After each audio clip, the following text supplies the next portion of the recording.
We wouldn't be arguing about whether there were women and men if things didn't need to be retooled from the very bottom. That's my sense of the situation now. That is a critical conversation. Whether the God-shaped hole gets filled by God exactly is something maybe for us to discuss on the shows. You're going to be joining me for the next 9 evenings on my We Who Wrestle with God tour, and I would like you to come armed with your sharpest sword and hold nothing back. You've asked me to do something, generally speaking, I'm pretty good at, which is to be disagreeable and try to find holes in things. I'm going to be coming at it from a kind of first principles, uneducated, but I hope sufficiently intelligent perspective. And I think you could offer to the audience a really critical response that's thoughtful, so that I can see if there's still holes in what I've laid out, because I can't find any. That's what we're going to explore. I can't wait.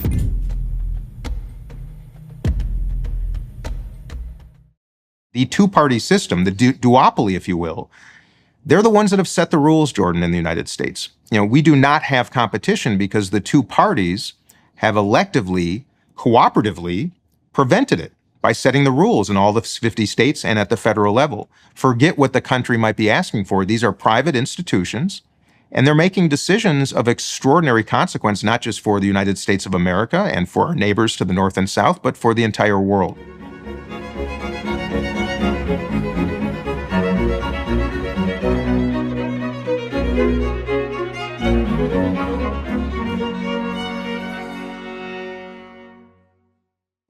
Hello, everybody. I'm talking today with Dean Phillips, an American businessman and congressman who served as the representative of Minnesota's 3rd District since 2019.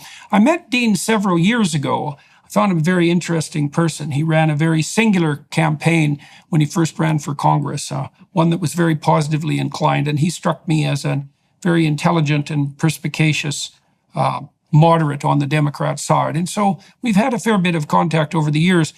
Recently, and of particular relevance to this podcast, Dean ran for president on the Democrat side. And I was very interested, and he dropped out of that race about a week and a half ago, something like that. And he ran into monolithic opposition, and his campaign was scuttled in a variety of complex manners. And I think the reason for that is of wide general interest. I think he would have been provided a very credible alternative to the aging Biden, should have been highly acceptable to the Democratic elite and public as well, and really got nowhere to speak of in his movings forward. Now, that hasn't hurt him personally because he's a very resilient person and he has many options at his disposal. But what happened to him does speak volumes about the state of political affairs in the U.S. more broadly. And so we delve into that and what his experience signifies for the understanding of the political realm in general in the U.S. and in the West. And also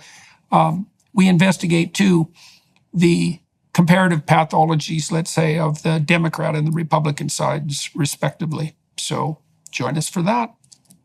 Well, Dean, it's been a long time that we've been plotting to get together to talk publicly, and so now we get to do it, and it's going to be, I presume, somewhat of a post-mortem, so to speak.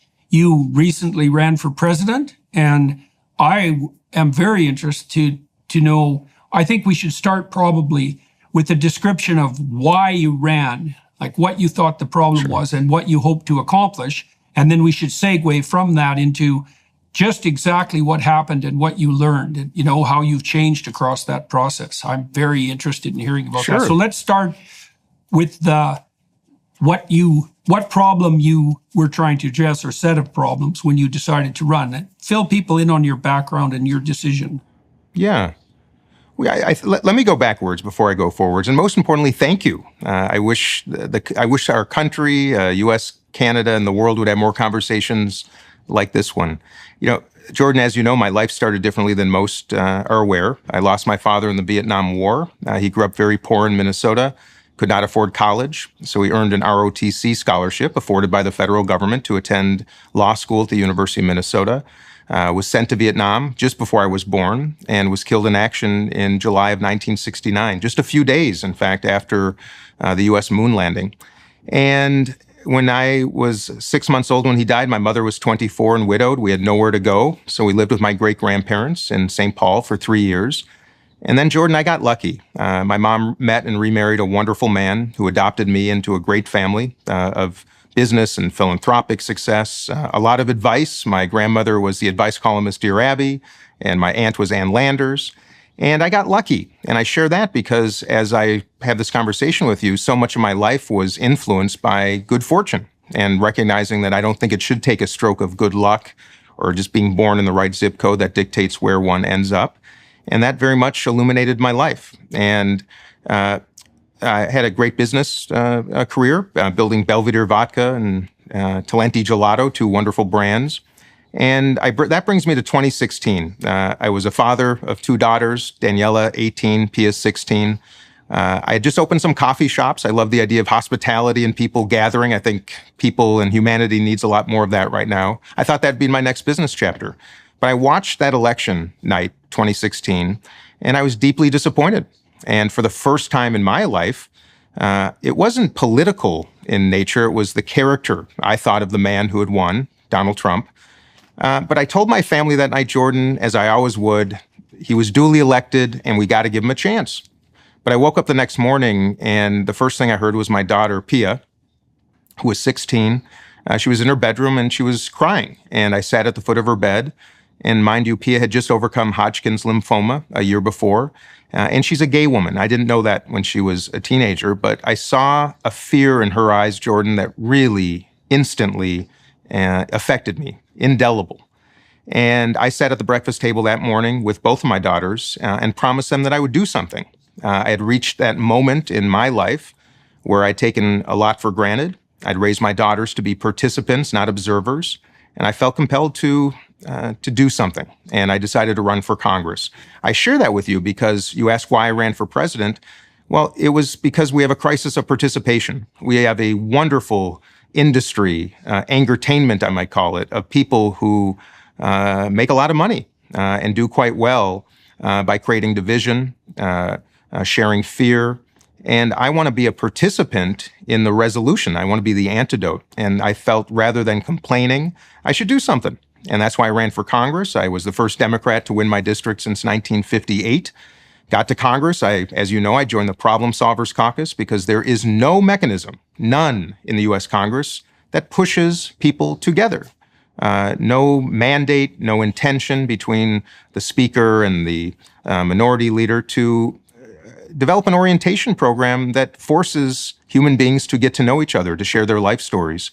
And when I saw Donald Trump essentially now returning to the White House because of Joe Biden's increasingly poor approval numbers and his bad poll numbers, the absence of competition is destructive to democracy. In fact, I would say competition is the vitamin of democracy. And just because we had an incumbent president here in 2024, 86% of the country had determined that he was too old to serve another term. And I thought the least I could do is the same thing I did in 2016, which is to demonstrate with my feet my principles, which was to stand up and go against the grain and actually upset my colleagues, to not wait in line, to not be quiet and shush up and sit down, but just the opposite.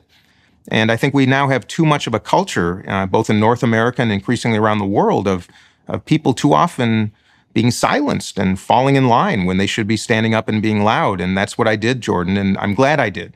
It was a long shot. There's almost no chance whatsoever of an insurgent like me defeating an incumbent in a nominating process like we have here in the States. We have a political duopoly, both Democrats and Republicans, that have set the rules to prevent the very competition that I aspire to create. But I got to tell you, it was the most beautiful experience of my life, Jordan. Like any mission of principle, it came with a lot of joy, a lot of pain, but it reinvigorated my love for my country, my affection for human beings. And I will say, Jordan, the most compelling moment of my entire experience, which lasted about 5 months, was walking up to a Donald Trump rally in Rochester, New Hampshire. Saw a line of people standing outside in the freezing cold, there for hours. And I walked up to say hello. And I spoke with probably 50 people that evening, going to a Trump rally. And every one of them, friendly, hospitable, thoughtful, kind. Many of them had voted for Barack Obama. Many of them said that they had been fans of Bernie Sanders. All of them treated me respectfully. I treated them respectfully.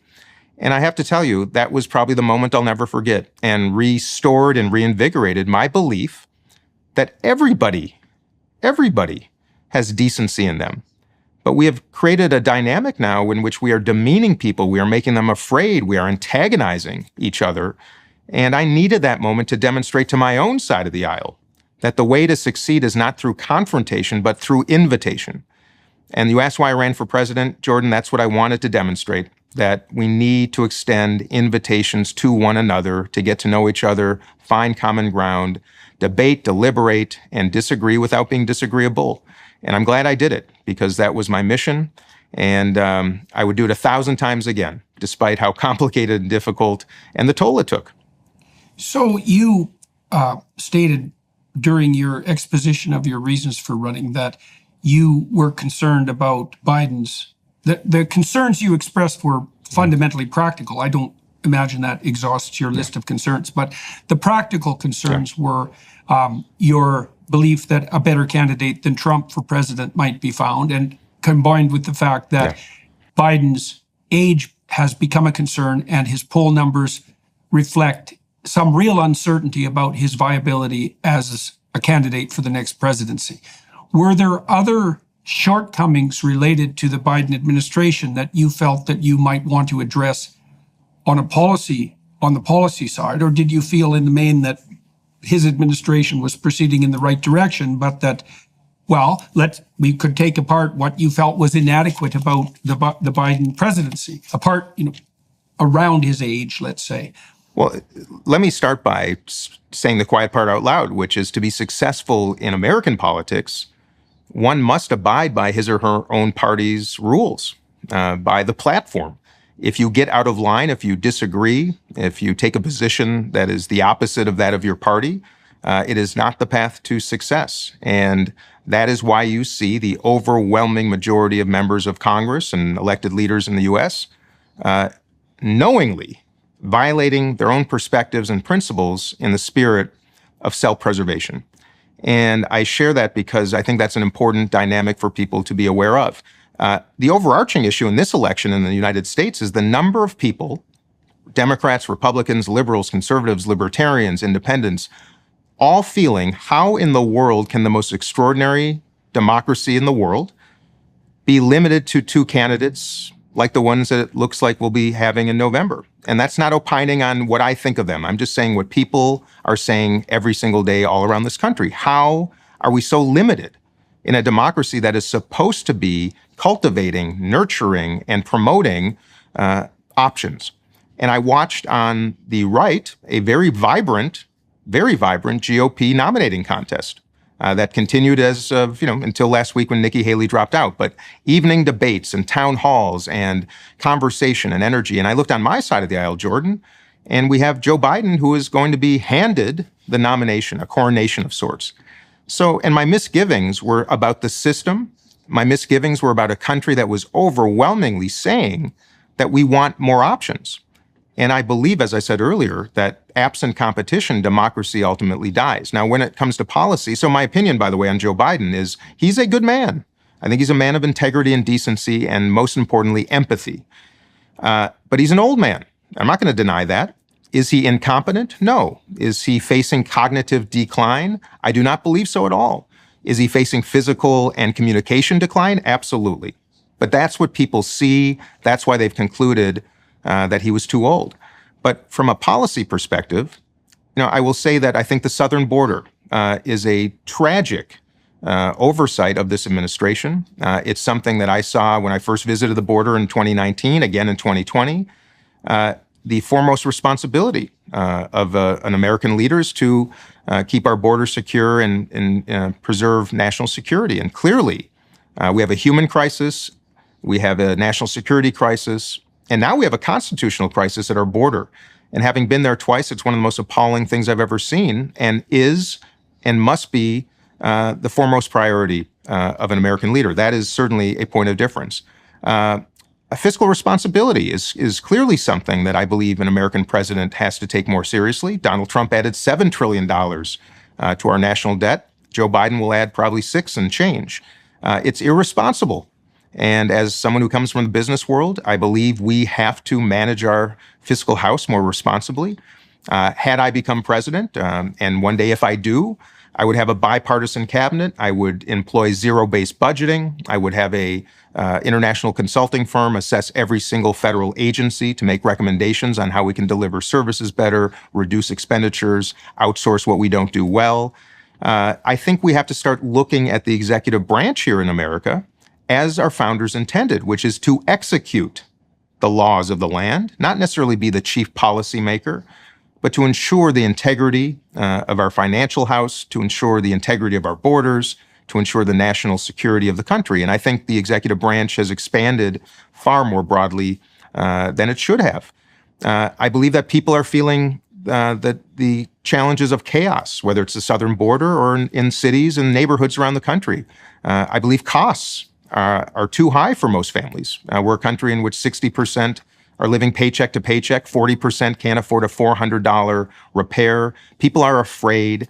So when I judge President Biden, there's a lot of good he did, I believe, for America. But I do believe there are some opportunities and needs of Americans that have to be attended to. I was clear in my articulation of what some of those deficiencies are. And lastly, I'll present my foremost policy proposition that I think we should consider, and I think other countries should as well. And I call it American Dream Accounts. We have Social Security in the United States in which retirees are afforded resources to live in dignity after they end their careers. But we don't complement that with something in the beginning of life. And my proposition is something called Dream Accounts, in which the federal government would offer a $5,000 investment account to every baby born in America, no matter one zip code. It would be invested in a S&P 500 index fund in the U.S. equity markets. It would grow over 18 years. Young people would have an app on their phone, track their investments. They would have classes in school to learn about financial management, about entrepreneurship. And then as a reward to graduate high school, that account would vest. And young Americans would have $20,000 to $25,000 to begin their lives. Start a small business, down payment on a home, a little bit of cash to begin their adult beginnings. And that would reduce our expenditures down the road. That would solve a lot of the challenges, I believe, in our country. And most importantly, reduce our extraordinary expenditures on incarceration in America, which exceed $80,000 per incarcerated individual. And I think these are some things that new leaders, next generation leaders, can conceive, can implement, how we regulate social media, artificial intelligence, that frankly, a man of both Donald Trump and Joe Biden's age, I don't think have that same life experience and context that younger generations can. So when I ran against Joe Biden, I was really running for generational change and for a sense of respect, the restoration of respect and decency and the golden rule, Jordan. That's what I was running for. It just so happened I was running in a Democratic primary that clearly Democrats didn't have an appetite for, at least not yet. So when I was a kid, about 14, something like that, I got involved with progressive politics in Canada. The librarian in my local school was the wife of our local representative provincially, and he was the only left-leaning politician in the entire province of Alberta. And I was attracted by the policies of the left at that time. And I'm curious about your political orientation. I mean, it isn't necessarily obvious, coming from the business background, say, that you came from, that you would naturally gravitate towards the Democrat side of the House. So could you start by explaining how your political convictions developed and why they've been maintained on the left? And maybe we can talk, that'll enable us to talk a little bit too about things that are somewhat more political and philosophical than we delved into on the YouTube side. So first of all, let me start by saying I don't fit into the perfect political box of any party. And I'll tell you my story. I come from a Jewish family, and I will tell you, Jordan, that in America, post-war America, there was great affection for the Democratic Party as the party that prosecuted World War II, of course, was more sensitive to the Jewish community's needs.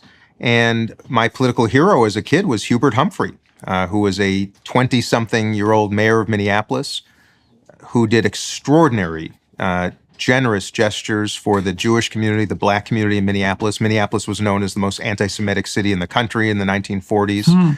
It was also Hubert Humphrey. This is very little known, but it was a young Hubert Humphrey who went to the Philadelphia Democratic National Convention in 1948, was told by everybody from whom he sought counsel that if he was to issue the speech that he was planning to issue, that he would likely end his career on the spot. And it was the speech in which he implored the Democratic Party to get out of the shadow of states' rights and into the bright sunshine of human rights. At that moment, Strom Thurmond and all the Dixiecrats left the arena. Strom Thurmond started a new party, ran for president that year against Harry Truman, and won 4 states. And not only did it not hurt Humphrey's career, it actually established it. And in many ways, I think it's underappreciated, but it was Hubert Humphrey with that speech that really started the Democratic Party's migration into the civil rights movement. Now, there's no video of it. It's a very grainy recording of it. That might be part of the problem. But I also reflect on the same Hubert Humphrey that as vice president in the 1960s, vice president to Lyndon Johnson, felt very opposed to the Vietnam War. But instead of having that same courage and speaking out against it, he walked the company line. He suppressed his principles, and it ultimately cost him the 1968 election. It probably in some way, shape, or form cost my father's life and cost the lives of tens of thousands of other people. And it's that young Humphrey, though, that I really celebrated as a kid because not just because of human rights, but because of courage, to stand up in front of this arena full of people. And I went to school in 1980. This is a very interesting quick story. In 1980, I go to school and I go to assembly. And who's speaking to our assembly that day but John Anderson, Republican member of Congress, had run against Ronald Reagan in the GOP primaries in 1980. And kind of like Bobby Kennedy, left the primary and then declared his candidacy as an independent. And he came to speak to our class that day in 1980. I was 11 years old. I'd never seen a politician before. And he spoke about money in politics, and he spoke about the need for independence in politics. It didn't mean much to me. But that night, I went to dinner with my family, 4 generations, my great-grandparents, grandparents, parents, and my brother and me. And I sat next to my grandmother, who was Dear Abby, the advice columnist. She asked me about my day. I told her about John Anderson coming. She said, well, just so you know, you say he might be president, but anybody who's speaking to a bunch of 11-year-olds this close to the election is probably not going to win. So that was political lesson number 1. But she said, Dean, are you a Democrat or Republican? And I said, Grandma, I don't even know what those are. And she said, you're a Democrat. And it was then that I learned about this affiliation between the Jewish community and the Democratic Party, particularly in Minneapolis because of Hubert Humphrey, who was the hero to my whole family because what he did in a time where the Jewish community was deeply persecuted for their faith in Minneapolis. So when you ask about the why, that's the why. It was baked into my family, and it also, and I'll leave it at this, it's this deep-seated belief that in some way, shape, or form, the Democratic Party always stood for the underdog, for the downtrodden, the separated, the oppressed, the other. And I think I've always grown up with a little bit of that ethos baked into me. Now, like many people, do I struggle sometimes with some of the platform of my party, or do I grow concerned about circumstances? Of course I do. But that's my affiliation, and it's long-standing and somewhat deep-seated. Imagine being able to transition academic papers, textbooks, websites, emails, or PDFs into an audio format that you can listen to while on the move. The Listening app offers exactly this. It's a convenient and flexible solution for those who want to learn anytime, anywhere. The Listening app offers lifelike AI voices complete with emotion and intonation for a realistic listening experience. It allows you to indulge in your love for reading and learning even when you're on the go. Take your studying to the next level by uploading your notes to the Listening app. With their note-taking feature, every time you come across a key idea, simply click the Add Note button and the app instantly adds the last few sentences to a notepad, enhancing your learning experience. Have you ever experienced motion sickness while trying to read your favorite book during a journey? The Listening app has you covered.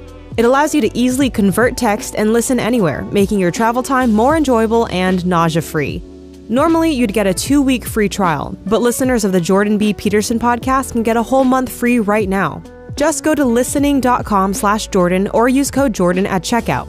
That's listening.com/Jordan or use code Jordan at checkout today. Okay. So that actually, I definitely want to delve into that more. So I just wrote a piece for the Telegraph. It's going to be published next week, addressing the rising tide of anti-Semitism in the Western world. Now, I've been watching this happen for 4 years. I've been privy to it to some degree because I aligned myself with the Daily Wire, and its most famous spokesperson is Ben Shapiro. And so that attracted no shortage of anti-Semitic commentary, much of it from the right. But there's something stunningly pernicious going on that has to do with this question that I mentioned to you on the YouTube side that I've asked Democrats consistently. When does the left go too far? So I want to lay out an argument for you. Okay, so now I understand where you're coming from. And I would also say that that proclivity you had to identify with standing up for the underdog, let's say, was also what made the left-leaning political party in Alberta more attractive to me as a teenager. Okay, so I was active politically for about 4 years when I was a kid, and then I just stepped away from it until like 6 years ago. I still obviously don't have an active political career, but in any case, here's the problem. Here's a problem. I want to know what you think about it, because this gets right to the heart of the matter. So my sense is that the left goes too far in the modern world when it talks about equity. And I want to tell you why I think that. Because there's an equation there. Now, and the equation is something like, if we analyze people by the groups they're affiliated with, and we find that there's a group that's overrepresented statistically in positions of authority and arguably power, let's say authority, influence, competence, and power, just to cover the territory quite nicely, then the only possible reason for that overrepresentation is something approximating systemic oppression. Now, that's an equity doctrine in my estimation, and I think that evidence for that is crystal clear. Now, there's a problem. There's many problems with that doctrine. The first problem is the proposition that we should divide people up by groups, because that can be done without end, multiplying the potential dimensions of oppression without end. And that's the danger I see on the postmodern front. But there's something even more pernicious. Because if we're going to play the game of overrepresentation in positions of privilege are indication of systemic bias and oppression, then the Jews are immediately on the firing block. Because there is no grouping of people that's more likely to be statistically represented at the upper echelons of virtually every domain than the Jews. Now, my sense of that is that the Jews and their proclivity to hyperachieve are a massive net benefit to any society that has enough sense and courage to not only tolerate but welcome and encourage a successful minority. But that can be turned and inverted viciously, as it has been for thousands of years, right? It's always been the same story. So I see in the equity doctrine a kind of poison, like a true poison, that's predicated on that equation. Now, the poison is twofold. Not only is there an oppressor-oppression narrative that's very easy to digest, which is that statistical overrepresentation indicates oppression. That's bad enough because it's a hypersimplification. But there's an additional element to it that's insanely pernicious, which is that now all you have to do to demonstrate your moral virtue is ally yourself with the hypothetically oppressed, and you've done your moral duty. And I believe that a tremendous amount of the culture war that's raging now, that's manifesting itself as anti-Semitism, and that I believe has devastated our institutes of higher education, is a consequence of that doctrine. And so, well, yeah, I'm curious about what you think about all that. You know, my first reaction is that two things can be true at once. Things that have good intentions that I think are just and appropriate can sometimes have ramifications that negatively affect someone else or be taken too far. And this is probably a discussion where we could surely talk about that. But when I think of equity generally, let me start with the enslaved Americans. Anybody who believes that slavery does not have a long tail that exists to this very day, I just would beg you to understand how that's just patently untrue. It's one thing to deny one generation something, but to deny multiple generations family, education, literacy, opportunity, that becomes very hard to overcome. And I do think that slavery is an example of a systemic flaw in the United States that continues to have ramifications to this day, and I think is worthy of rectification. I think of women. I think of the great-grandmothers, Sarah and Rose, my great-grandmothers, who could not vote when they turned 18 years old because women were not afforded the right to vote. When they were, is that an example of equity? Yes. My own community, the Jewish community in Minneapolis. Jewish physicians in the 1940s could not practice at any Minneapolis hospital, Jordan, not a one. Hubert Humphrey, along with my great-grandfather, members of the Jewish and Gentile community, got together and they built a hospital called Mount Sinai Hospital. It was a form of equity because it was the only hospital that would afford staff privileges to Jewish physicians.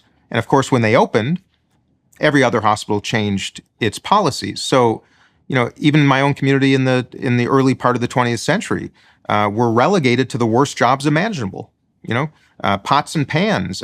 They entered Hollywood because Hollywood and movie making was kind of a secondary type of industry. They got into the spirits business like my family did in wine and spirits distribution. They had to take on jobs and industries in which the well-to-do weren't interested in. And I use Mount Sinai as an example of that was an act of equity that afforded opportunity, and then the community took advantage of that level playing field, if you will, and now it's somewhat of a meritocracy. So I think two things can be true at once. I don't want to see anybody disadvantaged because of somebody else's advantage, but I do think that we do have some obligations in a just society to afford a little bit more to give someone a boost to a group or a party or a sex or a race or a religion that have been denied opportunity for a long time. And I don't think they're incompatible notions is my only sense and sensibility. Now, I will say, am I deeply concerned about those on the left who seem to leave their affection for the underdog at the doorstep of the Jewish people? Yes. And am I concerned that Jewish people are now somehow perceived as the oppressors?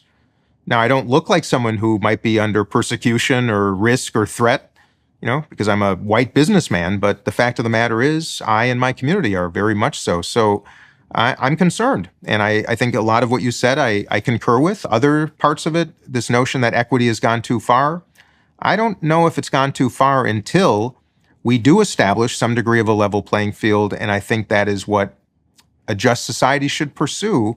And I think there are still examples where we still have residuals of policy that have kept a lot of people from achieving. And that's why I'm not someone who believes in the redistribution of income or wealth. I do believe in a redistribution of opportunity. That does not necessarily mean away from other people. It simply means incrementally affording it to those who had been denied it for reasons well beyond their control. And that's my perspective, and I think it's a worthy conversation. There's no denying that there's a wide range of difference in access to opportunity. It isn't obvious to me that that can be rectified in any straightforward sense because the dimensions of potential inequality are innumerable. So, for example, it isn't obvious to me at all that if you're poor and young, you're more disadvantaged than someone who's old and rich. And because most people who are old and rich would swap their wealth in a second to be young and poor. Well, wealth is relative. Right. Mm-hmm. Well, this is exactly my point, is that calculating the potential dimensions of oppression this is the transformation that's occurred in the postmodern, what would you call, variation of the underlying Marxism that used to play the inequality game on the economic side, is the dimensions of oppression and inequality have multiplied endlessly. And that's a very bad game, because there is some dimension on which you're an oppressor. You can be absolutely certain of that from the perspective of that game. You know, and you pointed to it yourself. You know, on the minority side, there's your Jewish heritage, but on the oppressor side, well, that's assuming that the Jews are allowed to be a minority, you know, as opposed to an oppressor, and we're way past that. But on the other side, there's the fact that you're white and male. And so, but you can take any given individual and you can find the dimension on which they're an oppressor. And this is what disturbs me profoundly about the equity game. And, you know, you elided two terms, I would say, and I don't understand this exactly, but this is something that I do see characteristic of the Democrats in particular, because there's an insistence on the Democrat side that equity means equality of opportunity. And that's not what it means. It means equality of outcome. And your own vice president, Kamala. Yeah. Well, but that's how she's defined it. I understand. That's what I mean, there may be people who interpret equity the equality of outcomes. Yeah. Then why do we use the word equity? Because look, the only reason that word was introduced into the academic parlance to begin with was to elide the difference between equality of opportunity and equity and equality of outcome. I can't speak for every Democrat. I believe I can speak for most of us in Congress when I say that our aspiration as Democrats is to rectify that imbalance of opportunity, to afford it to more, not being detrimental to those who already have it, but incrementally afford more. It is the equality of opportunity to which we aspire. I do not know many, I'm sure there are some, that would say the objective is the equality of outcome. Almost by definition, that's socialism or communism, which doesn't work. Well, there are certainly plenty of them in academia. I understood. I'm talking, and that I understand. But I am talking about, and this is where the branding, the angertainment, the division, I think is a little bit misportrayed. And I'm not saying that, I'm not speaking for all, but that is indeed my aspiration as a Democrat. I believe most is that the equality of opportunity. Yeah. Okay. Yeah. I agree with you. I believe that's the case. This is one of the things that makes me curious and befuddled by this situation, because it is my experience when I'm talking to Democrats of the moderate stripe that what they're attempting to foster is best conceptualized as the equality of opportunity that's core to the American vision. But that isn't what the radicals on the left are pushing. And for the life of me, I cannot see, and as you know, I worked on the Democrat side for a substantial amount of time, and I've had this discussion for like 10 years. And I still see no movement whatsoever on the Democrat moderate side to understand the threat that the leftist radicals pose to the moderate Democrat mission, even by eliding the difference between equality of outcome and equality of opportunity. And here's one example of that, is that I do believe, and I'm trying to look at this from the perspective of a politically informed psychologist, that part of the reason that Trump is the attractive phenomenon that he is because the moderate Democrats won't draw a line between themselves and the radicals. And this is part of what I pointed to earlier, that's part and parcel of the moderate refusal to define when the left goes too far. Now, you did to some degree, because you said you don't believe in equality of outcome, right? And you said also that most of your peers, particularly your reasonable peers, also don't believe that. And that might even be true of someone like Bernie Sanders, because I saw Sanders become entirely befuddled in an interview not so long ago when he was pushed on the distinction between equity and equality of opportunity. But it's a cardinal danger. And the reason I'm trying to draw this to your attention at the moment is because I do believe that the fruits of that evil seed are making themselves manifest in this spate of anti-Semitism. And my understanding of the persecution of the Jews going back millennia is that the Jews are almost always a successful minority. And there's very complex reasons for that, many of which are cultural. Now, you can attribute that to conspiratorial collusion behind the scenes, and the anti-Semites love to do that, whether they're on the right or the left. But the left has an additional systemic problem with anti-Semitism at the moment, which is their definition of oppression. And oppression is equated to disproportionate representation in positions of privilege. And if that's going to be the definition, then the Jews are first on the firing block. You know, when I think about anti-Semitism and you reflected on cultural traditions, and I realize as a policymaker, a lawmaker, a lot of what I discovered about my own community, the Jewish community, that has created its own opportunities, stem from a belief in family, a fierce protection, the lessons of the Torah, which, any Abrahamic faith, teaching decency, the sharing with one another, and also education.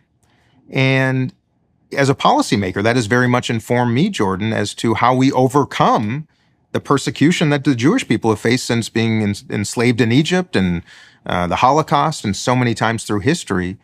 And then this is going to sound maybe interesting, but I think you'll understand. The fact that at age 13, young Jewish boys and girls have a bar bat mitzvah, at that age, to be forced to appear in front of your community, to have to prepare diligently, to speak in front of them, to make a speech, to read the Torah, to share that on stage, is a very powerful driver of confidence and ambition. And the same way, if you go to high school and you have to make a senior speech, the minute you get in front of your peers and you overcome that fear, it is extraordinarily empowering. And I think a lot of the success of the Jewish community in so many cultures around the world stems from these traditions that very intentionally elevate at a very young age the need for family, education, ambition, study, the things that make for human success, literacy. And I share that because as a policymaker, it is those very opportunities, the equity, as we talk about equity, that's what I wish to share with those who are denied that for no other reason than the fact they weren't born into a family like mine, despite all the persecution and anti-Semitism we faced. To me, those are the solutions, those traditions. Okay, so then I agree. I agree with you, but I would say, to some degree, that's what's made me a conservative, to the degree that I am a conservative. And so because the dictums that you just put forward don't strike me as corresponding to the notion that the fundamental problem is to be summed up as systemic oppression.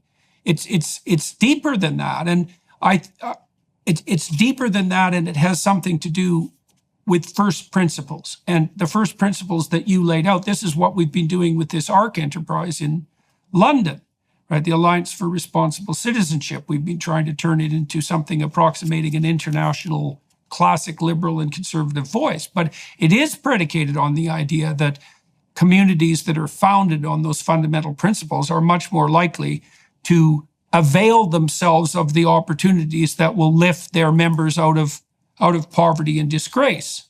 And I get it, but it also requires, to me, it still requires it doesn't mean a system of equity, but it certainly in most cases means an act of equity. Because even my community, as I said with my Mount Sinai Hospital story, or redlining, there has to be some type of an effort to at least escape the past and build a little bit of a platform, raise the platform. Absent that, I'm afraid, Jordan, that so many communities that we might be talking about won't even have the chance to practice in a meritocracy. Look, I think there's little doubt about that. Here, I just talked to this gentleman named Rob Henderson. Henderson's a very interesting character because he grew up in a series of foster homes in a very fractionated family community. And his background was sort of working class like mine, but mine different from his because every single person I knew, all the adults I knew were married and in stable relationships. All of them.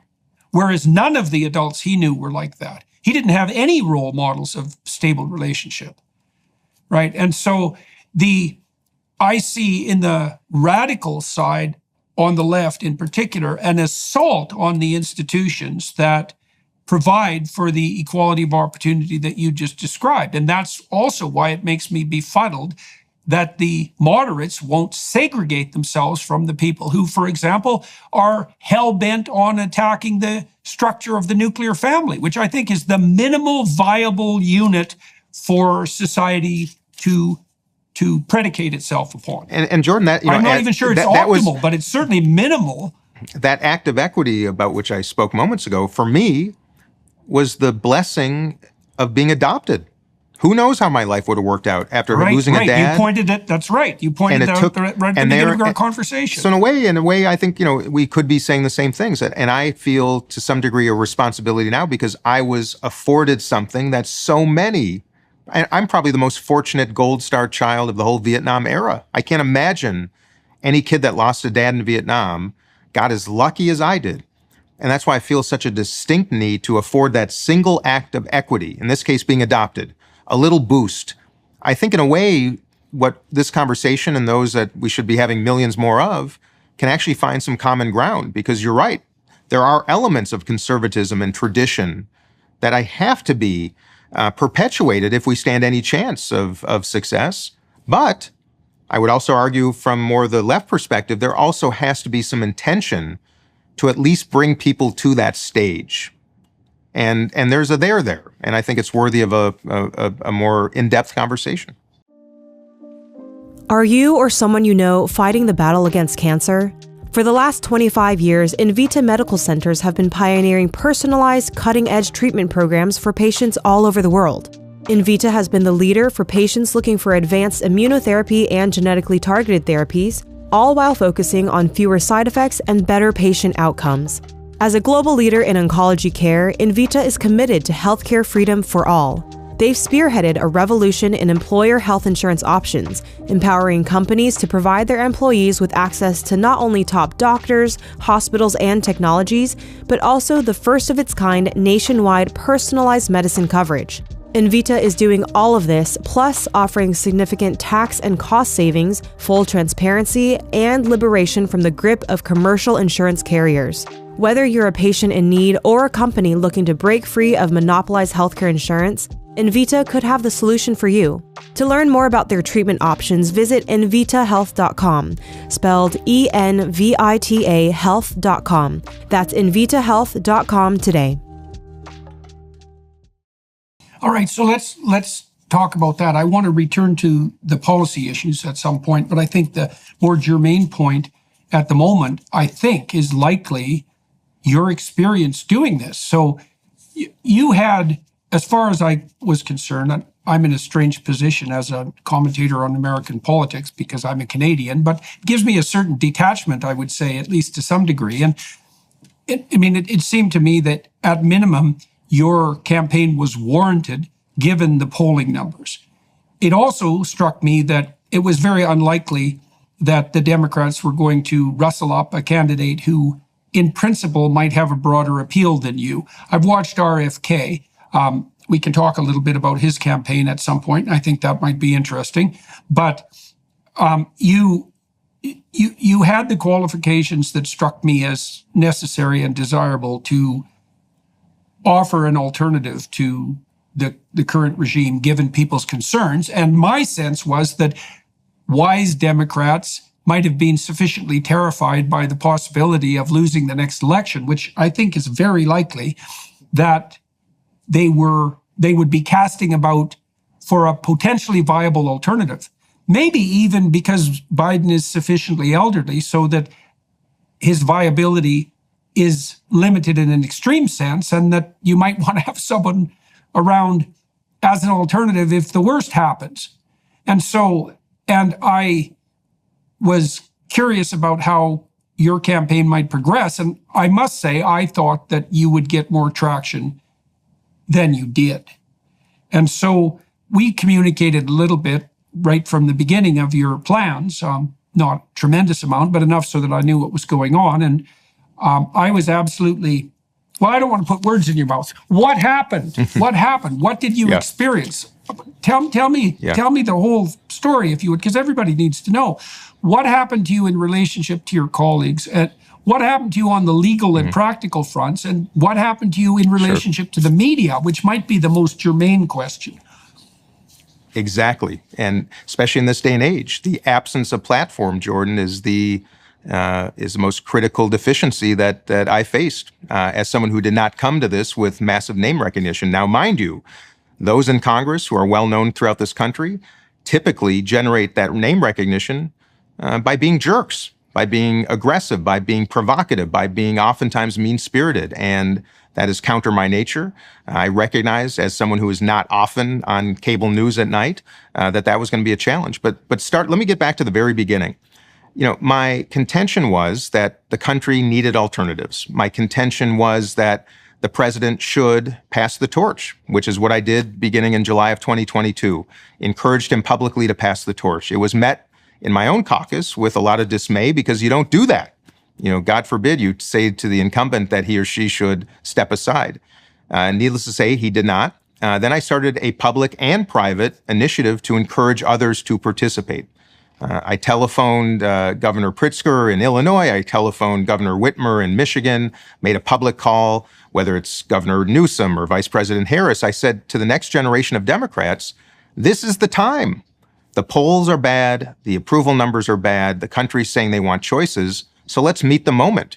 I never intended nor anticipated that I would have to do it. But in the absence of anybody willing to forego their future, perhaps, and meet the national moment, I was so upset, so disappointed that ultimately, in the absence of anybody else doing it, Jordan, 2 weeks before the New Hampshire filing deadline in mid-October, I decided to do it myself.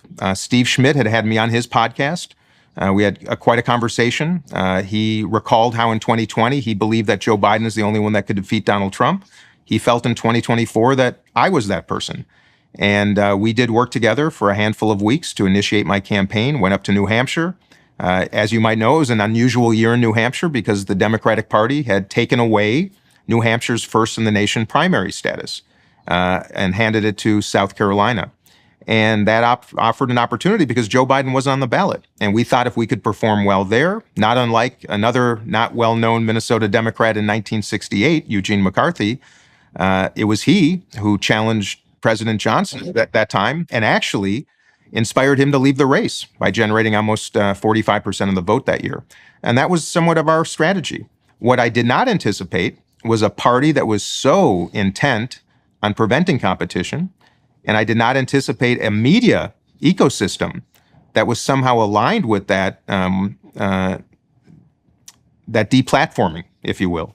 And of course, for a campaign that was not well resourced, for one that could not attract Democratic experienced operatives because they would be blackballed if they worked for an insurgents campaign, the cards were stacked against us. But that didn't preclude at least the effort. But you asked the question of what was most consequential. The two parties, and I'm going to say this because it's really important, it is not just the Democratic Party, the two-party system, the duopoly, if you will, they're the ones that have set the rules, Jordan, in the United States. We do not have competition because the two parties have electively, cooperatively prevented it by setting the rules in all the 50 states and at the federal level. And that means when there is an incumbent, he or she will be protected. Forget the polls, forget intuition, forget what the country might be asking for. These are private institutions that operate on by their own rules, behind closed doors. Most of us don't even know who they are ultimately. And they're making decisions of extraordinary consequence, not just for the United States of America and for our neighbors to the north and south, but for the entire world. And not being exposed to that was something that I was not prepared for. Okay, I want to interject something there because it seems to me that you hit something key with that observation to the attraction of Trump. See, I think that people feel the typical bread and butter people of the United States who are attracted by Trump despite his bull in a china shop way, let's say, are attracted to him to some degree precisely for that reason. And they do feel in their bones what you just described. And they're willing to take a risk on someone who has that bull in the china shop nature. And this is also true of RFK, by the way, because I think he is quite similar on the Democrat side as Trump was on the Republican side. I mean, RFK in some ways is he's more sophisticated in his public presentation, and he has a more intellectual mien, but he has there's real similarities in temperament and approach. And I believe that people are attracted to Trump because they believe he will rampage around to some unpredictable degree and potentially break that domination of behind-the-scenes actors that you just described. Now, I infer from what you said today and from some of the conversations we've had before that the degree to which you encountered monolithic opposition was actually rather surprising to you, not merely from your colleagues. Now, you pointed to the fact that there are systemic reasons for that, which we should delve into, and also talk about the behind-the-scenes actors, but also because of the collusion of the legacy media with those actors. Now, that's certainly something that people on the more conservative side, or I would say classic liberal now, side of the spectrum have been pointing to for like 5 years. It's like, what the hell is going on here? The journalists have lined up with the powers that be, and any objection whatsoever to whatever the plan seems to be has now become verboten. That's why there's such relief, for example, with regard to Musk and his purchase of Twitter, and which the platform on which he reinstated me, precisely for standing up against, because I had been eliminated from that platform precisely for objecting to, certain phenomena that went against the behind-the-scenes narrative. So you were struck by, so let's take this apart, first of all. There's a mystery here, right? Because what you tried to do was to point out very clearly, and correct me if I get any of this wrong, you tried to point out to your colleagues that they were in real danger of losing what it was that they were hypothetically aiming for, which was maintenance of the presidency. And then you looked to find people who were likely leaders, perhaps in a position better than yours, given more name brand recognition, and none of them would do it. So you decided that you would go ahead with it. And what you found on the Democrat side was, and you said that may have also been something that would characterize the Republican Party. So we don't have to make a partisan accusation here, but the reality you ran into was monolithic opposition to your campaign that extended to the point where you actually had a hard time finding Democrats who would work for you because they were afraid for the viability of their political careers in the future. Is that all accurate? That is so accurate. In fact, Jordan, you could play the same story in 2020. If a Republican had challenged Donald Trump, he or she could have done so under the same terms I challenged Joe Biden, which is he's probably going to lose. And shouldn't we have an alternative that might actually win? But imagine if someone had done that, they would have encountered the exact same impediments and barriers that I did. And I want to speak to it because you're a better commentator on the human condition than I, but we both know that we operate with reward systems and incentives. In Congress, there is no incentive to go against your party when it comes to these decisions because it will impede your path to either maintaining your seat or to ascending to higher office. Despite the fact that behind the scenes, Jordan, my Republican colleagues during the Trump years almost universally despised him privately, and then when the cameras are on, totally different perspective. Same thing with Joe Biden. Behind the scenes, people were utterly afraid of his standing, of their concern that he's going to lose, that we need an alternative. But then the cameras came on and it would be a very different story. It really bothered me to see the same disease affecting the entire Congress.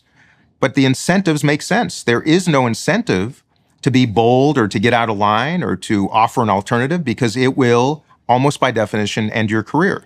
Now, it's the same issue with the media. Let's say you're a journalist and you rely on a leak from the White House, on information from the White House, access to talent that the White House provides to your Sunday show or your evening cable program. If you go against them, if you disappoint them, if you object to them, or you say something or do something they don't like, they can always then go to CNN. They can go to another outlet. So we tiptoe through these minefields, if you will, of navigating the human condition. And that's where we find ourselves politically. It's where the media finds itself, because the incentives are perfectly aligned with the two parties' mandates and objectives. And they are misaligned with the overwhelming majority of center-right and center-left Americans. And I want to be really clear to people listening and watching. I have no animus towards anyone who supports Donald Trump, as long as you're a person of decency and principle and integrity. I do have animus towards Donald Trump. It's both personal, it's collective, but I want to separate the man from people the same way I would ask that people who do not support Joe Biden would also separate voters for Joe Biden from the man himself. And I want to have these conversations to also reflect on the fact that this is about individuals. I have respect for conservatism. I have respect for libertarian perspectives. I have respect, of course, for progressives. But as I have this discussion with you, I just want to make it very clear. This is the duopoly. Some call it the uniparty. It is real.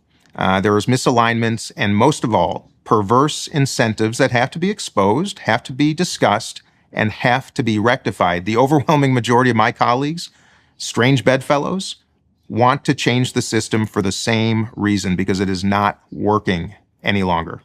So, okay, so there's one question I have that emerges out of that, which is that you would expect, if the legacy media was aligned with the political forces that currently prevail for reasons of practical access, that during the Trump administration, they would have tilted heavily in the direction of a pro-Trump stance. But I don't really think I saw any evidence of that. So, like, my sense is that the machine that produces the Democrat, the machine that produces the platform of the Democrats is exactly the same machine that produces the ethos of the legacy media journalists. And so there's a natural alignment there. Now, I would say that machine fundamentally are the mechanisms of higher education. It's more complex than that, but that's not a bad place to start. So you talked about, so there's two issues here.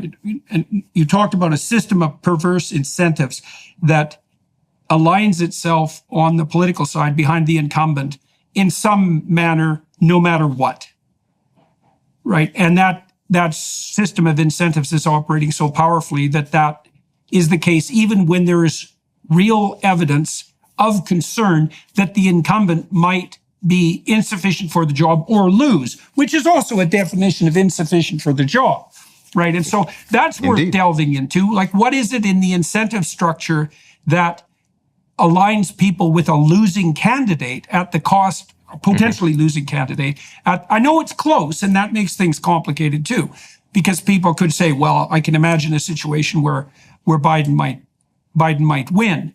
So is it that the race is so close that the incentives are mixed? What do you think exactly? What do you think is going on? My belief is that when human beings become proximate to power, that they will place that proximity above their own fellow countrymen and women. And I think that has a lot to do with why there's this there's this absolutism around incumbency. It's not rational. It's not pragmatic. But once people are close to positions of power, they want to protect it because their careers, their proximity, their futures are tied up in that person. That's why we see people sticking around in our Senate, in our Congress, on the Supreme Court, in the White House, in my estimation, for much longer than they should, because they are surrounded by sycophants, by people who are far more focused on their own personal futures and preservation of power, influence, access, than they put on the country itself. And I think that is, again, part of the human condition. And that needs to be at least exposed, because that's the only thing, if you ask me, that can explain why we have so many people who are otherwise quite rational and quite pragmatic that somehow dismiss those attributes when it comes to political elections. And it makes very little sense to me, because numbers don't lie. Numbers don't lie. And I would argue that either party that would have broken, if you will, this logjam, either the Republicans with Trump or the Democrats with Biden, if one had turned to a next generation, able, competent, prepared leader, I think it would have made all the difference in the world. But the absence of even that consideration, to me, is the only indicator you need to recognize who really controls the strings and what their real mandate is, which is not necessarily, I think, in the country's best interest, rather in individuals' best interest. And that's exactly the problem in the Congress and in so many other elements of American politics and, frankly, in most countries. Sleep is the foundation for our mental and physical health. In other words, you've got to have a consistent nighttime routine to function at your best. But if you're struggling with sleep, then you've got to check out Beam. Beam isn't your run-of-the-mill sleep aid. It's a concoction carefully crafted to help you rest without the grogginess that often accompanies other sleep remedies. A bunch of us here at the Daily Wire count on Beam's Dream Powder to knock us out and sleep better through the night so we can show up ready for work the next day. Just mix Beam Dream into hot water or milk, stir or froth, and then enjoy before bedtime. Then wake up feeling refreshed without the next day grogginess caused by other sleep products. Dream contains a powerful all-natural blend of reishi, magnesium, L-theanine, apigenin, and melatonin to help you fall asleep, stay asleep, and wake up refreshed. And with it now being available in delicious flavors like cinnamon cocoa, chocolate peanut butter, and mint chip, better sleep has never tasted better. And today, listeners of this show can get a special discount on Beam's Dream Powder. Get up to 40% off for a limited time when you go to shopbeam.com/Peterson and use code Peterson at checkout. That's shopbeam.com/Peterson and use code Peterson for up to 40% off. Well, if there is a continual conflict between short-term personal interest and very, very long-term communal interest, let's say, it's very likely that in any given battle, the short-term interest is going to win because the incremental cost to the long-term battle is low and the incremental cost to the person is high. Okay, so that's a problem. And maybe it's also the case, and I say this again as an observer of your country from the outside, is that you Americans have been split 50-50 on the voting front for multiple elections now at the federal level. And so you can understand that it's always plausible that the incumbent could win. And so that also mitigates against the utility of launching a more radical or daring, let's say, offense of the sort that you did. Now, so let's. But can I get? I want to get back to one thing quick before we move on, though, Jordan, because I think it's worth comparing Canada and the U.S. right now. Canada has fundamentally two. Even though in a parliamentary system, you fundamentally have two major parties. And of course, the CBC is kind of somewhat of the standard. In the United States, something changed from the time I was a young man to now at age 55. And before we move on from legacy media, there is something changed fundamentally when people recognize how much money there was to be made by separating, by making this almost a sport, by making it entertainment, by the fact that we essentially have 3 cable networks dedicated to politics.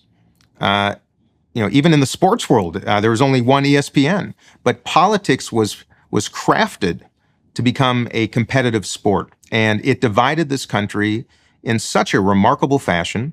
I would argue that even, and you can opine on this, of course, as a Canadian, but in Canada, that gap, if you will, between left and right is, I would argue, narrower than it has become in the United States. I don't know if it's necessarily true, but it's positioned that way. And media has played a substantial role in having us believe that the other side is dangerous, that we should be afraid, that we have no common ground, that we do not share values anymore. And that is, to me, the most challenging circumstance we face in overcoming, because the fact of the matter is I do not believe that to be true. I do believe what we're being fed, what we're digesting, what we're being offered has so shifted this narrative into a competition rather than celebrating ideas, debate, deliberation, and even conversation like we're having right now. And I just want to make sure that people understand how media has taken advantage of us. And I do believe, as you say, the legacy media. And it has impacted this country in extraordinarily negative fashions. When I say legacy, I'm talking about cable, because I grew up in an era where Walter Cronkite told us the way it was. We had 3 channels. They all basically said the same thing. And then over the water cooler at the office, people would have their debate and deliberation using the same facts. Now we can't even discern what is fact, what is fiction.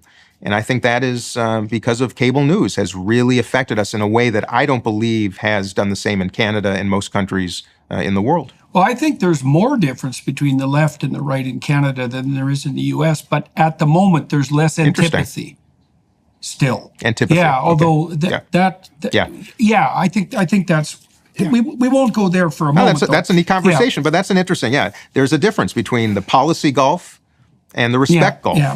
Yeah. And although we've got plenty of things that are shaking hard in Canada at the moment. So, all right. No, I know that. So now it sounds to me. See, I was curious when I asked you to engage in this conversation. I was curious to see what it was that you concluded, and I could imagine that going two ways. One was that you found yourself even more concerned with the, what would you say, lack of flexibility of the Democrat Party and the monolith that you ran into. Or you could voice your concerns at an even deeper level and say that the monolith that you ran into was actually a reflection not so much of the intransigence of the Democrats per se, but a reflection of something that's more systemic and deeper. And so it sounds to me like you've landed on that side of the decision. Yeah. Is the latter? The latter. Yeah, the latter. And I say that, Jordan, because first of all, I believe it to be true. It is systemic. It's a result of two parties protecting the duopoly. That in my business experience, a duopoly is always what I try to disrupt. We did it with Belvedere vodka. Stoli and Absolute were the two big brands. We came in Belvedere, did very well. Ben & Jerry's and Haagen-Dazs and ice cream. We came with Talenti Gelato.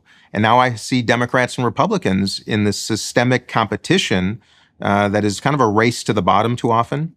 And I think that is why so many in this country find themselves so disenfranchised, so angry, so upset, so unheard, because no longer are representatives incentivized to attend to those concerns and challenges. They're incentivized to simply win and beat and win and beat. And that's why I have to say, I understand the attraction of Donald Trump to so many tens of millions of Americans. Someone who has said to them, I understand you. By the way, Donald Trump, in my estimation, Jordan, was a man who went through very similar circumstances in New York City, a man who aspired to be part of the social scene in New York, of the philanthropic scene and the clubs, and he was not accepted in Manhattan. Now, forget the fact that he's a wealthy man and a billionaire. People say, how can he relate to rural Americans who feel unheard? Well, you know what? I think he caught on to something that is shared by many, regardless of their means. There was a classist element to it that I found quite distasteful. Now, I come from a rural background. I'm an Albertan and a northern Albertan, and that's like way the hell out in the sticks by anybody's standards. And one of the things I really noticed about the intellectual elite types who were discussing Trump is that they had a contempt for him that was essentially class-based. For one reason or another, he's nouveau riche, right? And even if he has the money, which you referred to, that doesn't put him in the educated Ivy League upper class elite club. And that's also a club that many Americans aren't going to aspire to. And part of the reason they also appreciate Trump is that the typical striving working class person who might dream, for example, of having his or her own business can imagine being rich like Trump, but can't necessarily imagine being Ivy League like the New York elite. And so there is a fundamental dimension of alliance there that's quite obvious, I believe. And Trump plays, whether that's real or not, and I think it is real, at least to some degree, Trump is extraordinarily good at that direct communication that makes people feel that they're being listened to. And he also doesn't hide behind his speechwriters. Like, when I watched Trump win the first election, when he became president, I thought people prefer the unscripted, spontaneous lies of Donald Trump to the scripted and nuanced and prepared lies of Hillary Clinton. That's what it looked like to me. And I thought there was something to that because he had the daring and the audacity to be spontaneous. and people trust that. You know, I've noticed, for example, on my YouTube channel, now and then I'll read something that I've prepared very carefully because I don't believe that I have the ability to walk through the argument spontaneously at a sufficient depth. So I'll write a column and read it. Those never work as well as the spontaneous YouTube conversations, right?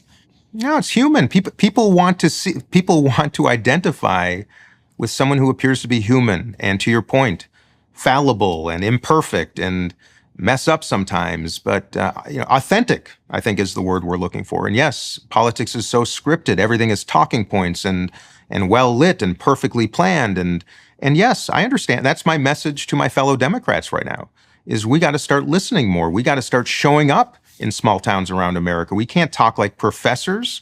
We should be listening. We should be not talking as much as listening. You know, there is not so much a massive policy gulf in America. I think that is a construct of media. It is the gulf, if you will, and the gap is like in any relationship, whether it's a friendship, a romantic relationship, a professional relationship. People want to be affirmed and they want to feel heard. And in the absence of that, which is, I think, the great shortcoming of my party right now, in the absence of that, people will migrate to whomever makes them feel heard. And they will forego and dismiss a lot of negative characteristics simply because it fulfills that basic human need to be understood, to be not demeaned or disrespected, but to be heard. And that is, to me, the root of politics. It's humanity. There's no difference between a competent leader and someone who listens. Those are the same thing. Bingo. Yeah. Now, Joe Biden is a man of empathy, but he is not perceived by, I think he's perceived by too many Americans as not someone who understands how they're feeling. Now, Donald Trump has made people feel like he gets it now, but he's not a man of great empathy, having sat across the table with him, obviously. So there are some massive disconnects. In fact, when I say not a man of great empathy, a man of almost zero empathy. But the power of making people feel like they're heard is the most magnificent tool in any politician's kit, and he's doing it better. And that's my message to the president and to my fellow Democrats, that we have a lot of work to do, and it's the easiest work one can do, making someone feel heard and appreciated and understood.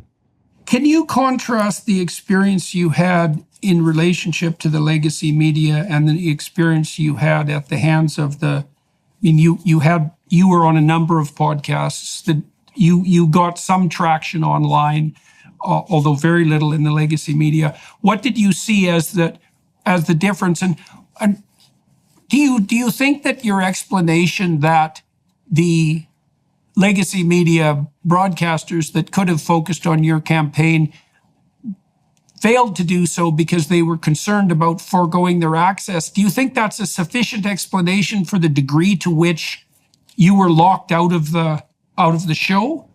Yeah, look, I'm a business person, Jordan, at heart, and the answer is yes. There was a disincentive to platform me because the risk and reward, the opportunity cost, if you will, did not work in my favor. Now, to your question about new media, that was the most magnificent part of my campaign, was the discovery of so many remarkable platforms. Most importantly, long form like this.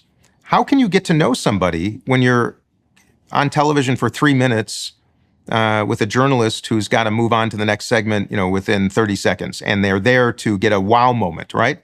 You can't learn about who somebody is, and if you don't know who someone is, how can you trust them? Why would you vote for them?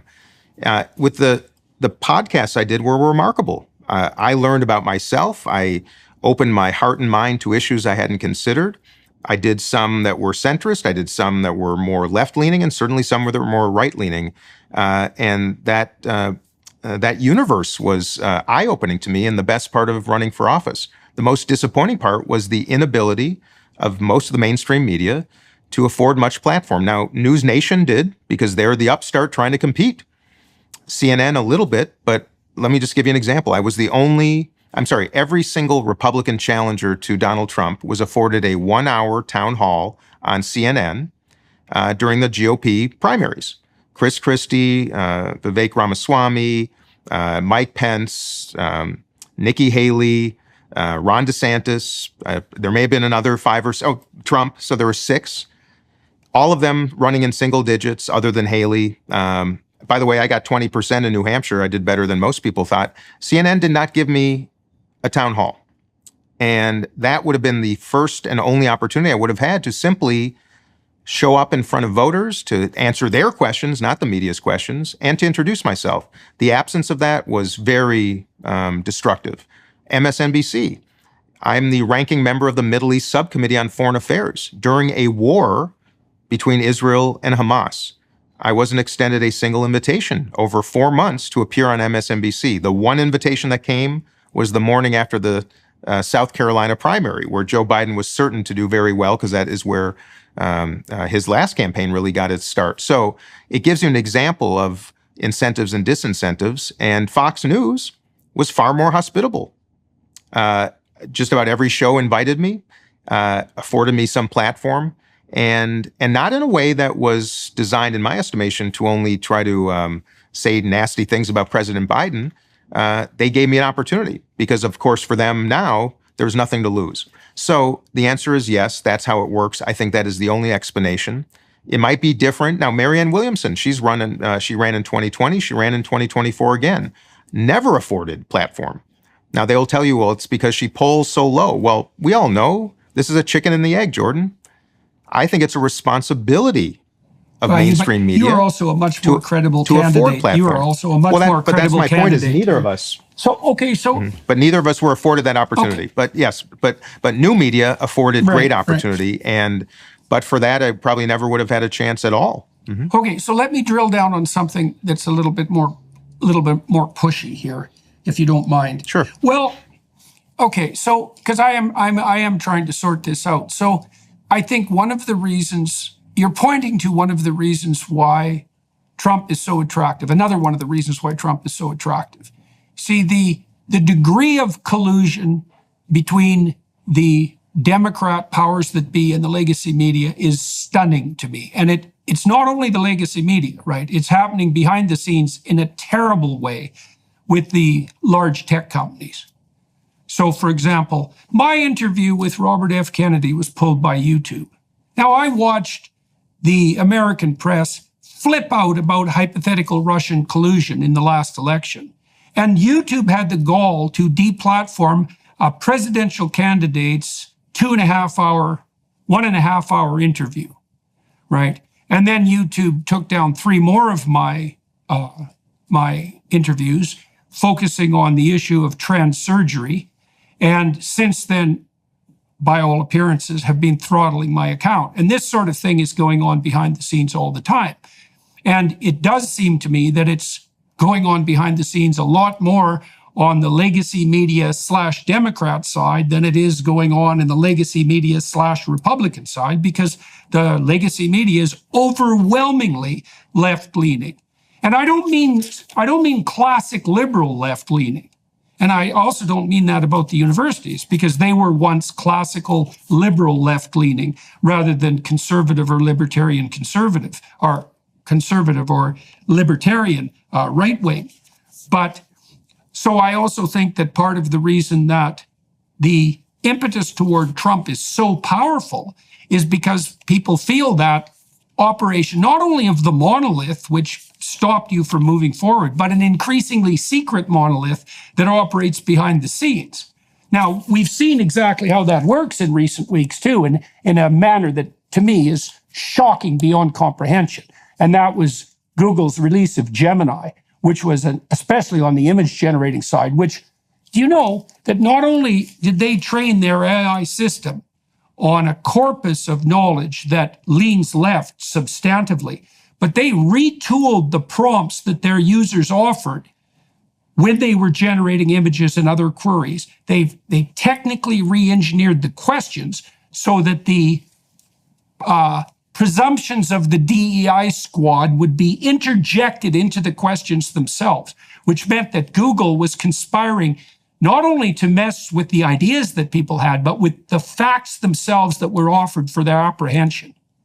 And it's the feeling of that sort of thing happening. And I can't help but see that collusion taking place more at the moment, more on the side of the left. Now, that could flip in a moment and might, and it'll be hell to pay for the left when that happens. But that's, so I'm willing to, I understand your concern for the structural inadequacies and the perverse incentives that made the emergence of a monolith against you more likely. But it seems to me that there's something else going on here that is more characteristic of the Democrat side of the argument that is also deadly and dangerous enough so that the probability that the presidency is going to be delivered into the hands of Donald Trump is very, very high. So that's a rough question. And so I'm curious about what you think about I don't know that. if I heard I don't know if I heard a question. Well, First of all, I'll confess to you that I don't know, and I'll be forthright. I don't know the answer. I don't know what I don't know. In fact, maybe that's called humility in the old days. I don't know how it works. I'm a member of Congress. Everybody watching, listening would imagine I should know everything about how it works. Well, the fact of the matter is I do not.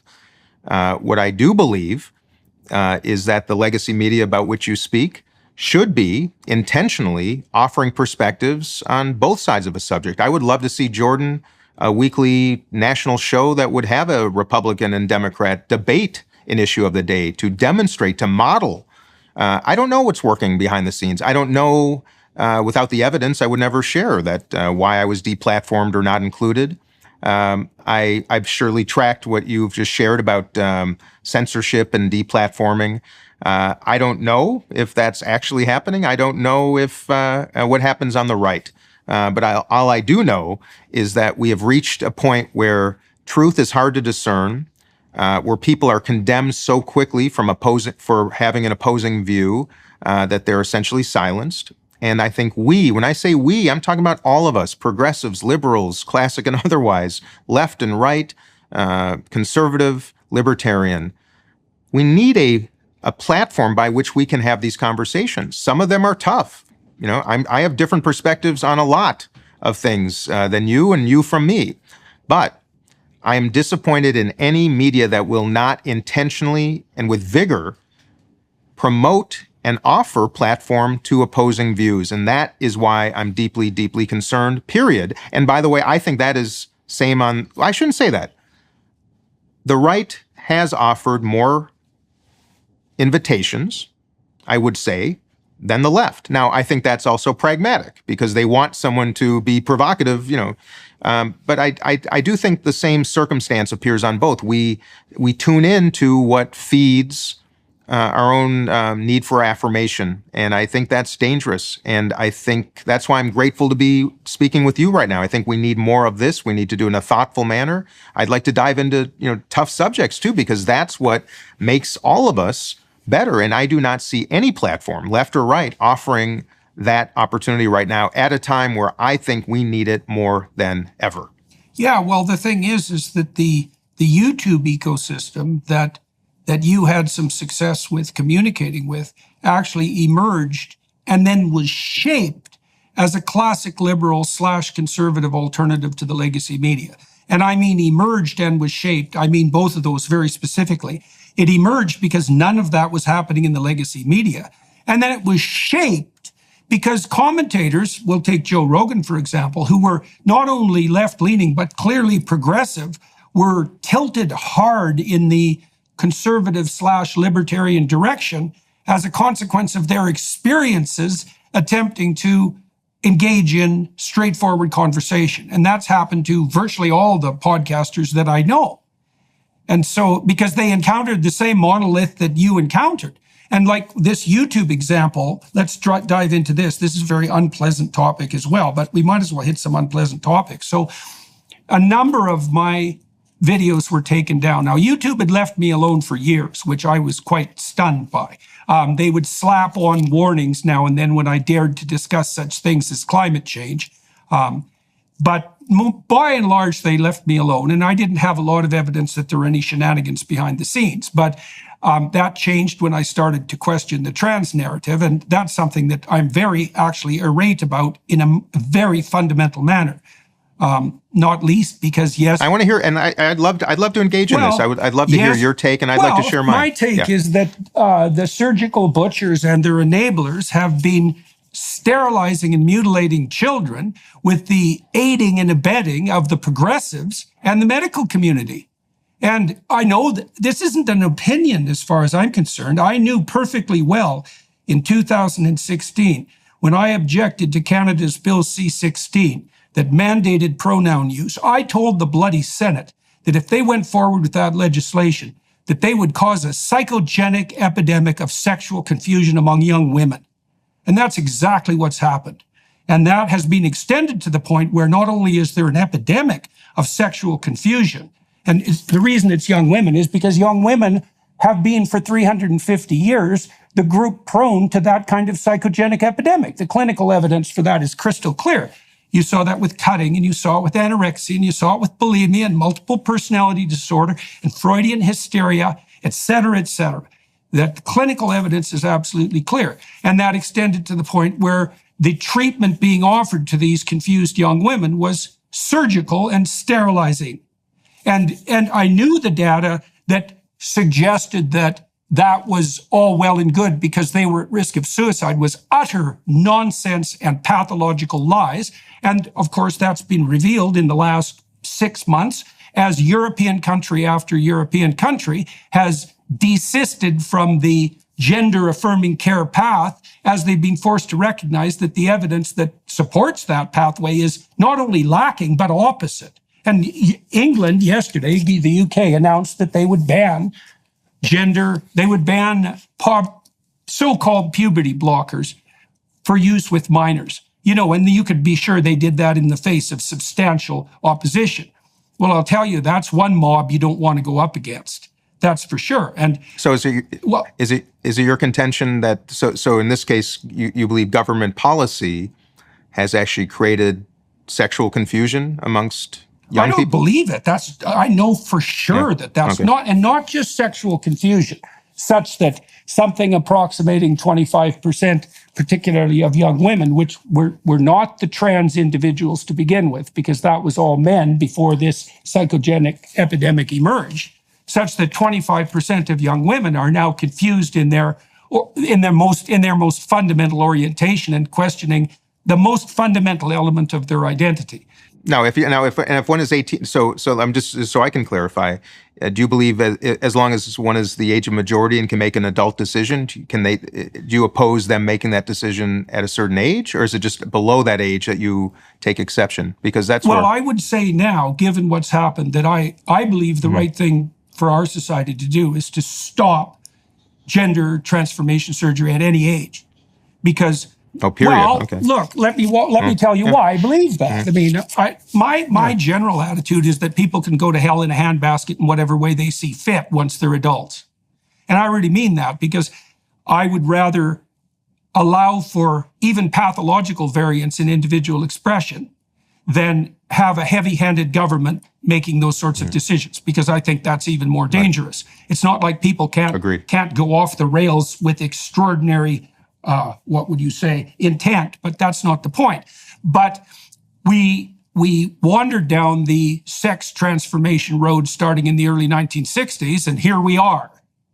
And so I think that as a phenomena, it's revealed itself as so pathologically dangerous that it's not a pathway that we should walk down. So now I'd be willing to have a discussion about that, because I think the issue of consent as an adult is relevant, but that doesn't mean that as an adult you can just consent to any old medical procedure. You know, there are people who are now requesting double genitalia, for example, or what would they call that the Ken doll look, where there's no genitalia at all. And, you know, at some point I'm starting to think maybe the surgeons who are profiting by exploiting such, I would say, pathology need to be stopped in their tracks, because at some point it becomes not surgery at all, but a form of barbarism. And I think we're well past that point. Anyways, to make this more concrete, a number of the videos that were taken down on my channel were videos, let's say, that involved Helen Joyce, for example, who's a perfectly credible commentator, who's worked for The Economist forever, who's a mainstream journalist, whose analysis of this situation is spot on, and who's very intelligent. And now, the reason I'm making something of this is because the worst experiences I've had on the censorship side have always 100% without exception come from the progressive left. And one of the things that's appalled me in my discussions with the left in general, and I've talked to dozens of congressmen and senators, and I think it is a reflection of this monolith that you described, is that I haven't been able to get a single Democrat ever to answer a straightforward question. And this included RFK, which is, on what subject? When does the left go too far? Well, that's a hard question to answer. Well, I don't think And it's hard. maybe it's like pornography. You kind of know it when you see it. I think it is like that. I think it is like that to some degree. It is like that to some degree. And it's also harder to identify. Because I could frame it the same way the other way, too. You know, Jordan, when has the right gone too far? And I think it happens. And by the way, nationalism. And that's the line. Yeah, and I think this conversation is provocative in a way that I love. You know, it gets back to this: who are they? Who is the right? Who is the left? Where is this? Where is that coming from? How is that articulated? Who is the defining characteristic of the right and left? Who's making these decisions? I don't quite know anymore. I do want to say this, just so everybody's aware. You know, my personal philosophy is, I've never walked in your shoes. You've never walked in mine. I've never walked in the shoes of a black man, an Asian woman. I've never walked in the shoes of a trans person, of a gay man or woman. I'll never know that. And I've always felt that if it doesn't hurt your neighbor, doesn't hurt anybody else, even if it hurts yourself, that you should be free in a society like both here in the U.S. and Canada. One should be able to do what they wish when they've reached an age where we believe, at least as a society, that they can make those decisions. And I do see conflict and sometimes even hypocrisy from a right that feels so deeply about freedom and liberty and keeping government out of one's personal affairs, yet delving often into the very most personal affairs of so many human beings. And this is provocative to me. And the same when you ask how far is too far. I would be, and that's a thoughtful conversation. Well, I would be inclined to agree with that. The only codicil I have to that now is, first of all, like I said, I believe that people should, in the main, be not only allowed but encouraged to find their way forward, right? And so we put minimal restrictions on people of age. But I also believe that the medical, I truly believe this, Dean. I believe that the medical community now deserves a Nuremberg moment. I have not seen anything in my entire professional life on the therapeutic front or the medical front that I regard as even in the same league of barbarism as what's happening with the trans phenomena. And I think because of that, I think that the surgeons have foregone their right to even offer such services to adults.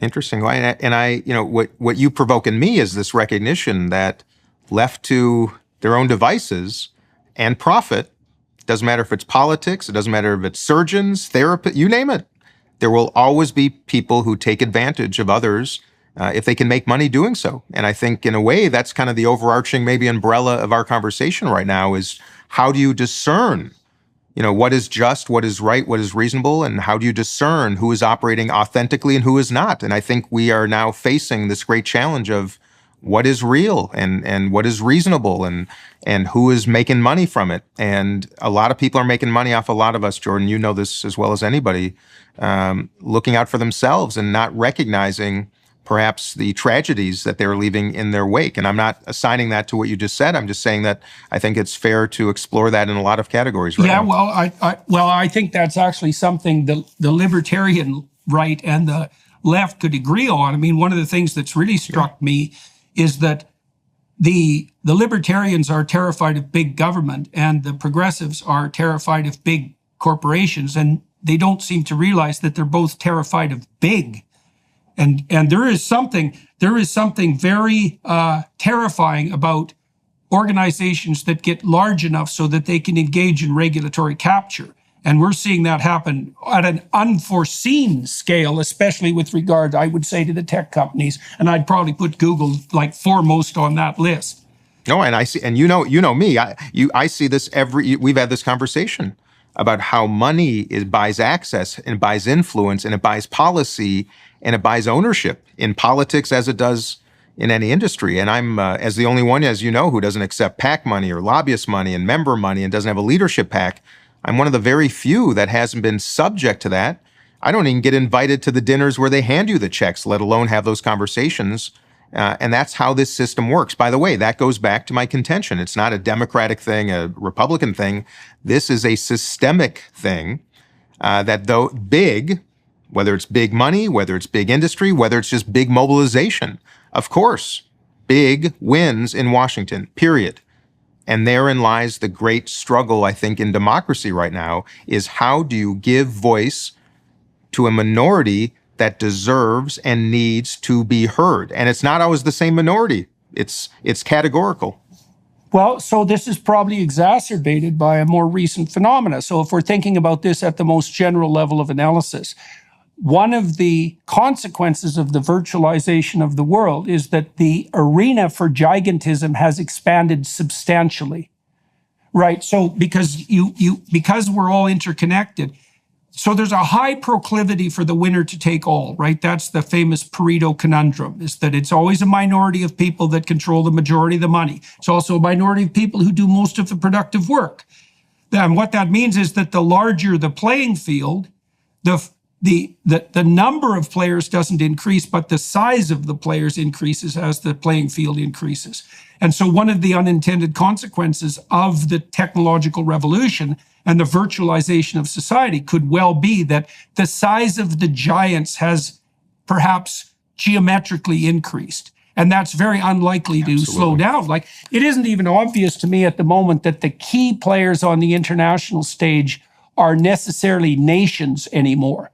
They are to some degree. No, individuals. Well, right, exactly. Individuals. Exactly. Elon Musk has not just more capital than imaginable, but because of the acquisition of X, the extraordinary reach that it was unimaginable even just a decade ago. And the fact that we have individuals with the resources to actually send spaceships to the moon. We are no longer living in just a nation state dynamic.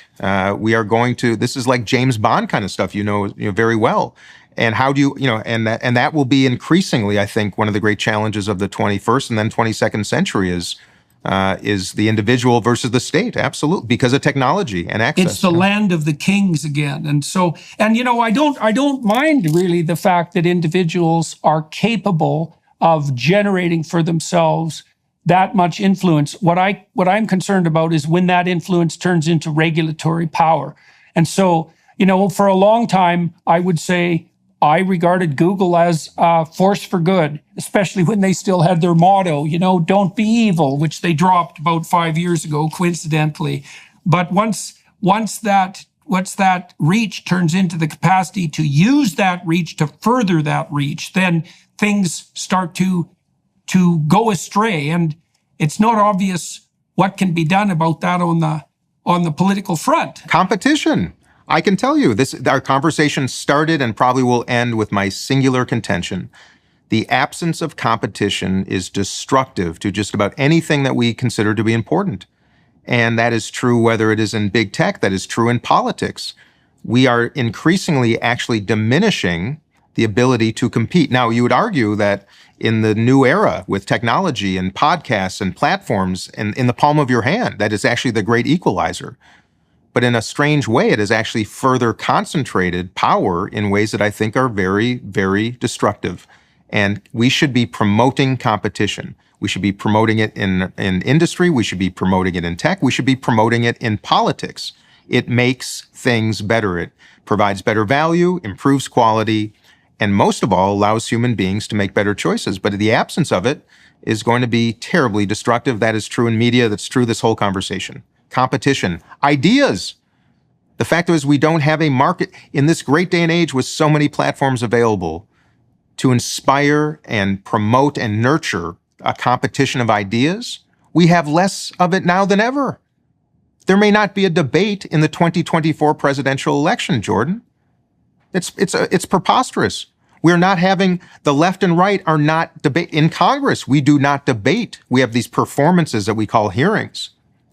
We are not debating. We are not promoting competition of ideas or industry, and therein lies the greatest challenge we face. And it is completely fixable, except for the fact that those of great power, of wealth, and connection will continuously have the ears and the levers of the politicians.